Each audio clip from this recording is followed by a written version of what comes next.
400 वर्षों की दास्ता के बाद इस्राएली मिस्र की भूमि से निकलने के लिए तैयार थे। परमेश्वर ने अद्भुत चमत्कारों के द्वारा फिरौन को झुका दिया था। 10 भयानक विपत्तियां आईं और अंततः फिरौन ने हार मानते हुए इस्राएलियों को जाने दिया।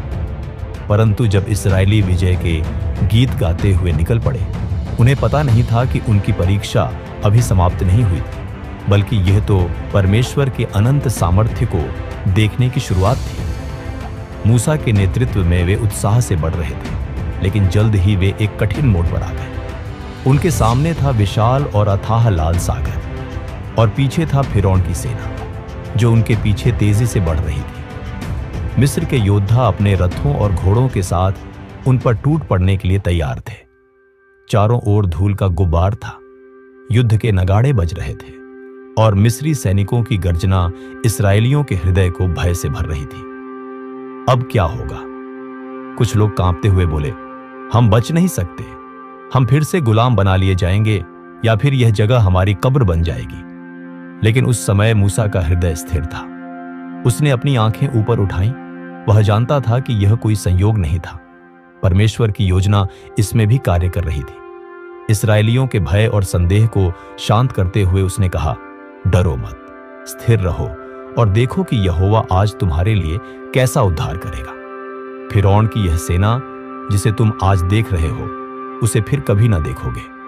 यहोवा आप ही तुम्हारे लिए लड़ेगा और तुम केवल चुपचाप देखोगे।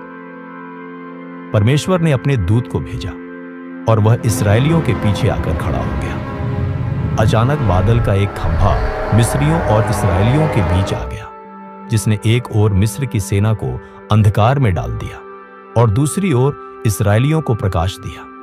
और फिर परमेश्वर ने मूसा से कहा, अपनी लाठी उठाकर समुद्र पर हाथ बढ़ा और इसे 2 भागों में बांट दे, ताकि इस्राएली सूखी भूमि पर चलकर पार हो जाए।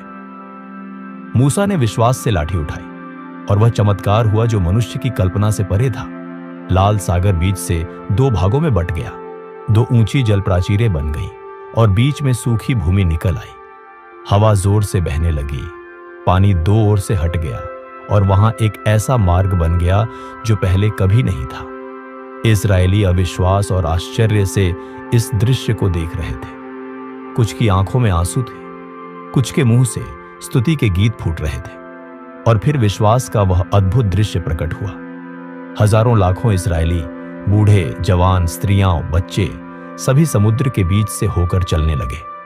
उनके पांव के नीचे सूखी भूमि थी और उनके दोनों ओर पानी की विशाल दीवारें थीं। यहोवा ने हमारे लिए मार्ग बना दिया। वे स्तुति गाते हुए बढ़ते गए, लेकिन फिरौन की सेना पीछे थी।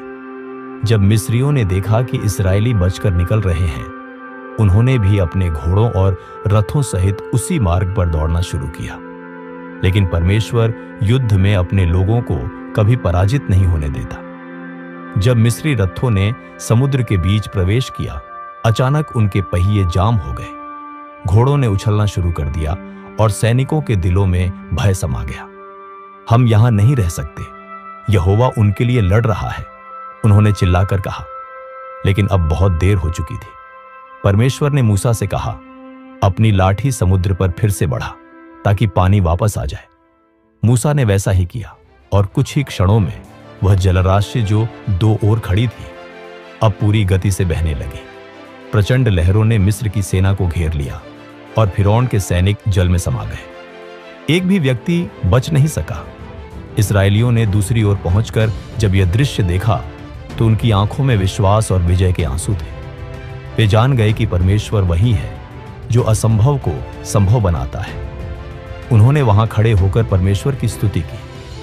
मूसा और इस्राएलियों ने एक नया गीत गाया, यहोवा मेरा बल और मेरा गीत है, और वह मेरा उद्धारकर्ता बन गया है।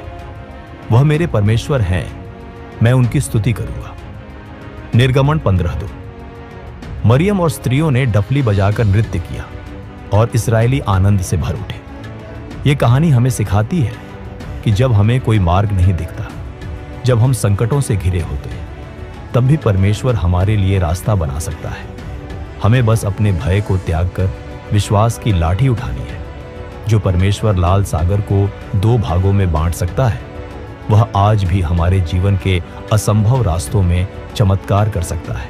इसलिए डरो मत, विश्वास रखो, क्योंकि यहोवा तुम्हारे लिए लड़ेगा।